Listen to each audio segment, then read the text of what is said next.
बिस्मिल्लाहिर्रहमानिर्रहीम। Welcome to my channel. Classical mechanics के very most important MCQs आज की इस वीडियो में हम डिस्कस करेंगे, जो कि हमारा टॉपिक है हैमिल्टोनियन फॉर्मूलेशन। इससे पहले लैग्रेंजिंग फॉर्मूलेशन से रिलेटेड एमसीक्यूज ऑलरेडी डिस्कस कर चुका हूं, जिसका लिंक आपको इसी वीडियो की डिस्क्रिप्शन में मिल जाएगा। तो आज हम स्टार्ट करेंगे हैमिल्टोनियन फॉर्मूलेशन के एमसीक्यूज। तो ये हैंड रिटन इंपॉर्टेंट एमसीक्यूज हैं जो अक्सर टेस्टों में, पेपर्स के अंदर एमसीक्यूज पूछे जाते हैं। तो चलिए अपनी वीडियो को स्टार्ट करते हैं। चैनल पर नहीं है तो चैनल को सब्सक्राइब कर लें ताकि मेरी नई आने वाली वीडियो आपको बर वक्त मिल सके। पहला शॉर्ट क्वेश्चन है, differentiate between configuration space and phase space. तो एमसीक्यू यहां से स्टार्ट हो रहे हैं।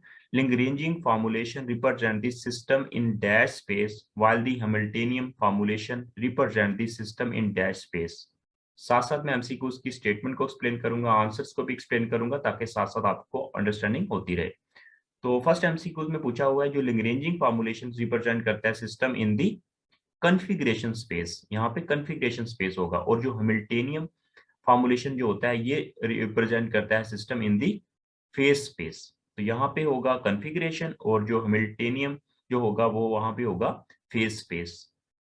नेक्स्ट बात कर लेते हैं, for a system of n degree of freedom n is equal to 3n minus k, there are dash Lagrange equation of dash Hamiltonian equation. तो इसके मुताबिक जो राइट आंसर है 3 का, there are n Lagrange equation of 2n Hamilton equation. तो यहाँ पे n होगा और यहाँ पे 2n आएगा। Next, Lagrange equation are dash while Hamilton equation are dash order differential equation. Very important. Lagrange equation are second order while the Hamilton equation are first order. Very important MCQs है ये। Lagrange equation जो होती है ये second order equation होती है, और जो हैमिल्टन इक्वेशन होती है ये फर्स्ट ऑर्डर इक्वेशन होती है। Hamilton canonical equation of motion. तो यहाँ पे इंपॉर्टेंट शॉर्ट क्वेश्चन है जो एमसीक्यू से रिलेट करता है। तो यहाँ पे हैमिल्टन कैनोनिकल इक्वेशन जो है उसको आपने यहाँ पे लिखना है। तो इसके आंसर मैंने लास्ट में गिवन है, वहां से आप इसको टैली कर सकते हैं, लेकिन मैं यहाँ पे बता देता हूँ। आंसर्स मैंने लास्ट में भी लिखे हैं। Q derivative j is equal to partial h over partial p j, comma p derivative j is equal to minus partial h over partial q j, comma partial h over partial t is equal to minus partial l over partial t. तो ये last में इसकी equation लिखी हुई है मैंने। Answers में जब सारे एमसीक्यूज के आंसर मैंने लास्ट में भी लिखे हुए हैं, वहां से भी आप टैली कर सकते हैं। Next, the problem of getting this stationary value maximum minimum of an integral is called as. The right answer is calculus variation. Very important. They write down the Lagrange equation of motion and Euler-Lagrange equation of motion. तो seventh का जो right answer है वो है derivative with respect to x into partial f over partial r j minus partial f over partial j is equal to 0। तो ये answer आप last में दे सकते हैं। इसका आंसर मैंने लास्ट में भी लिखा हुआ है, यहाँ पे मैंने कॉल भी कर दिया। Next, the shortest curve between the two fixed point and the surface of revolution of a curve with minimum area can be determined by using the option नीचे given है। तो इसका जो राइट आंसर है 8th का वो है 4, calculation of the variation। Next, by the Hamilton principle, a system will follow that path to go from one point to another point that makes, option यहाँ पे गिवन है। राइट आंसर जो है वो है the integral j limit t1 to t2 l dt minimum. Second is the right answer. Next, the integral j is equal to integrate limit t1 to t2 l dt in the Hamilton principle is called as dash integral। इसका जो right answer है वो है action integral. A is the right answer. Next, Hamilton and the Lagrange are the interrelated by. The right answer is H is equal to sigma n j approaches to 1 q derivative j p j minus l. तो जो mathematically terms हैं, mathematical equations हैं, तो वो मैं call भी कर रहा हूँ, लेकिन उसको आप अथेंटिक तौर पर लास्ट में आप इस आंसर को रिलेट कर सकते हैं, टैली कर सकते हैं। तो क्योंकि हो सकता है कॉल करने में थोड़ी मिस्टेक हो जाए, आपसे आपको अच्छी तरह समझ ना आ सके, तो इसलिए लास्ट में टैली जरूर करें। 12 MCQs, L is equal to dash and H is equal to dash. L is equal to T minus V and H is equal to T plus V. Hamilton में T plus V आता है और Lagrange में T minus V आता है। Next, partial L over partial QJ is equal to, तो ये mathematically है, इसकी इक्वेशन आप इसका आंसर जो है लास्ट में देख लीजिएगा, वहां पे मैंने लिखा हुआ है, या मैं कॉल करूंगा तो फिर थोड़ी मिस्टेक हो जाएगी। मतलब हो सकता है कि वो, क्योंकि टर्म्स इस तरह की हैं, पार्शियल डेरिवेटिव जे क्यू एल इस तरह की टर्म्स है, तो इसलिए आपको मैं यही सुगेस्ट करूंगा कि लास्ट में आप इसका आंसर देख लें जो मैथमेटिकली है, इसीलिए मैंने लास्ट में आंसर्स लिख दिए हैं। और जो एक्सप्लेन वाली चीज है वो मैं आपको एक्सप्लेन कर रहा हूँ साथ साथ। वीडियो को एंड तक वॉच करने आपकी काफी हेल्प होगी, और अगर आप इसी तरह इसको भगा भगा के वीडियो को देखेंगे तो हो सकता है कि कुछ चीजें आपको मिस्टेक हो जाए, मिस कर जाएं आप चीजों को, तो आपको बेहतर से अंडरस्टैंडिंग नहीं होगी। एक दफा चीजों को अच्छी तरह समझ लें, एंड तक देखें वीडियो को, इंशाल्लाह आपके कंसेप्ट भी क्लियर होंगे और आपको बार बार वीडियो देखने की जरूरत भी नहीं पड़ेगी। Configuration space is dash dimensional space while the space is dash dimensional space. 14 का जो राइट आंसर है वो है, कॉन्फ़िगरेशन जो स्पेस होती है ये n स्पेस होती है, और जो स्पेस और जो होती है हमारे पास फेस स्पेस होती है ये n डिमेंशनल स्पेस, और ये होती है हमारे पास space space 2n dimensional space होती है। If a generalised coordinate doesn't appear explicitly in the Lagrange, then that generalized coordinate is called as, the right answer is cyclic are the ignorable coordinates. Question number 16. If L is equal to into Q1, Q2, Q4, Q5, Qn up to so on Qn into T is equal to 0, then Q3 is called, यहाँ पे Q3 missing है, तो Q3 जो होगा वो क्या कहलाएगा? तो 16 का जो राइट आंसर है वो होगा cyclic coordinate. If partial L over partial QK is equal to 0, then QK is called as, 17 का जो राइट आंसर है वो है cyclic coordinate, and it's corresponding conjugate generalized momentum PK is, the right answer is conserved. Conserved होगा, constant होगा, change नहीं होगा। Next, just a conjugate of QJ is PJ, similarly conjugate is dash. 18 का correct answer यहां पे आप देख सकते हैं, 18 का जो राइट आंसर है वो है, 18 का करेक्ट आंसर है हैमिल्टोनियम T and H are the conjugate of each other. 19, if partial L over partial T is equal to 0, then dash is conserved. Correct answer is H Hamilton is conserved. If the transformation in the configuration space is called as dash and a transformation in the space is called dash, 20 का जो right answer है वो है point transformation, और second option में यहां पे जो आएगा वो आएगा कॉन्टैक्ट ट्रांसफॉर्मेशन। यहां पे पॉइंट ट्रांसफॉर्मेशन होगा और यहां पे कॉन्टैक्ट ट्रांसफॉर्मेशन होगा। The transformation of QJ PJ T into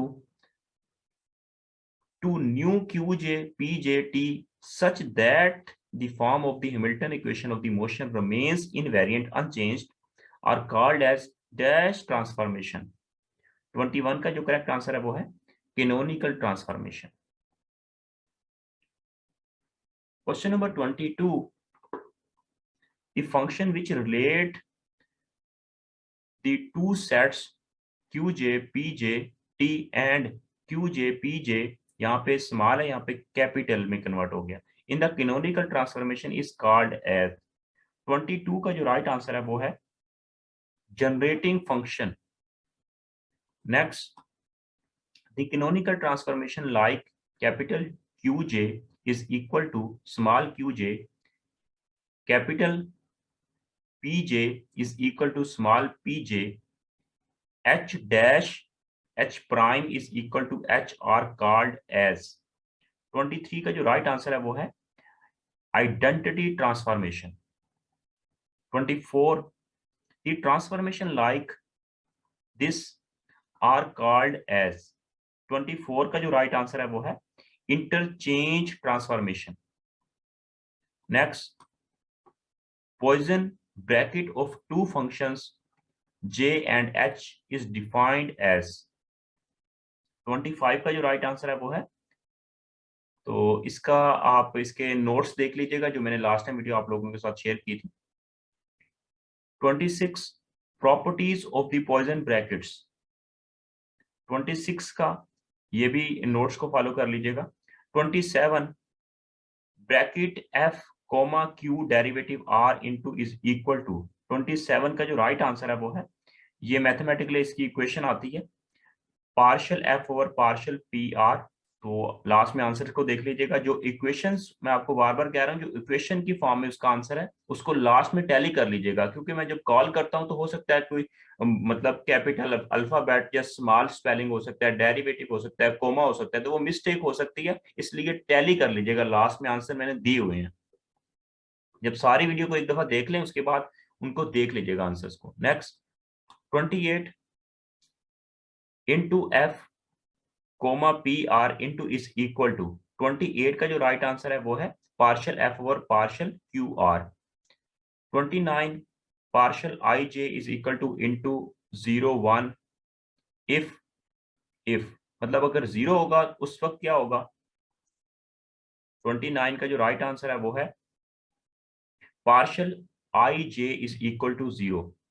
अगर आई और जे इक्वल नहीं होंगे तो उस वक्त, क्योंकि ये आई और जे ये इक्वल नहीं है, उस वक्त यहाँ पे ये होगा. और अगर यहाँ पे partial i j is equal to 1 होगा, अगर मतलब यहाँ पे 1 होता, यहाँ पे 1 होता, तो ये दो केस बन सकते हैं. अगर आई और जे 1 आई और जे इक्वल होंगे तो उस वक्त पार्शियल आई जे 1 होगा, अगर नहीं होगा तो उस वक्त partial i j is equal to 0 होगा. 30 into q alpha comma p beta is equal to. 30 का जो राइट आंसर है वो है partial alpha beta. 31 into f h into is equal to 0, then 31 का है is equal to 0 partial f over partial t is equal to 0. 32, if partial f over partial t is equal to 0 then into f comma h into is equal to. 32 का right answer है 0, यहाँ पे 0 आ जाएगा. Next, ये mathematically form equal है दोनों आपस में, यहाँ पे स्मॉल है, यहाँ पे कैपिटल. शो दैट 33 का जो राइट आंसर है वो है Poisson brackets are canonically invariant. 34, the Lagrange brackets of u and v is. 34 का जो राइट आंसर है वो है, इसके लिए मेरे नोट्स को फॉलो कीजिएगा.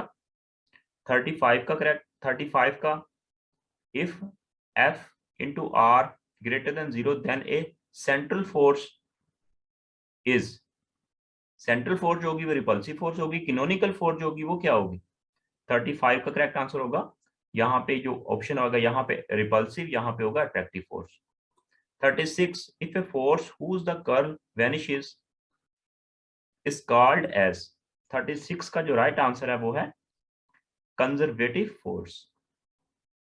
Motion under the central force is confined to, option यहाँ पे गिवन है, 37 का करेक्ट आंसर है 2D प्लेन में.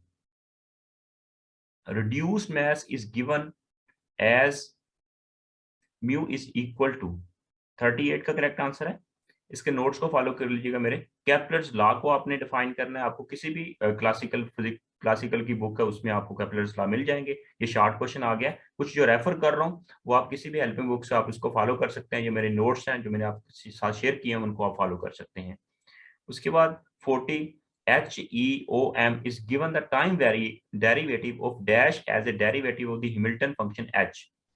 तो 40 का आपने कमेंट सेक्शन में इसका आंसर बताना है. इसी तरह नेक्स्ट 41 MCQs, इसी तरह 42 MCQs, 43 MCQs. इंपॉर्टेंट MCQs आप लोगों के साथ यहाँ पे मैं शेयर कर रहा हूँ. 44 MCQs को देखें, इंपॉर्टेंट है ये भी. 45, तो साथ साथ ऑप्शन भी गिवन है, यहाँ से आप आइडिया ले सकते हैं. कमेंट सेक्शन में कमेंट करें इसके आंसर्स. 46 MCQs. मेरे नोट्स को फॉलो कीजिएगा, लास्ट टाइम मैंने आप लोगों के साथ शेयर किए थे. 47 MCQs. फर्स्ट वीडियो को लाजमी आप देखें. 47, 48 MCQs.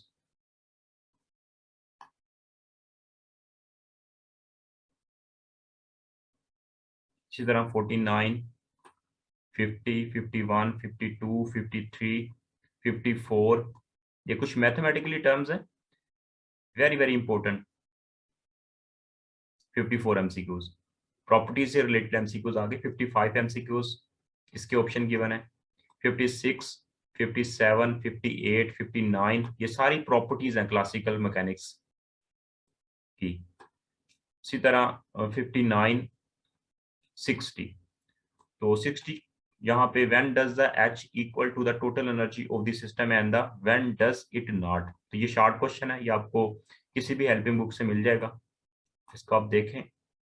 और ये लास्ट मैंने आपके साथ शेयर किए थे, मैंने आपको कहा था कि आंसर्स हैं. तो ये टोटल आंसर्स हैं.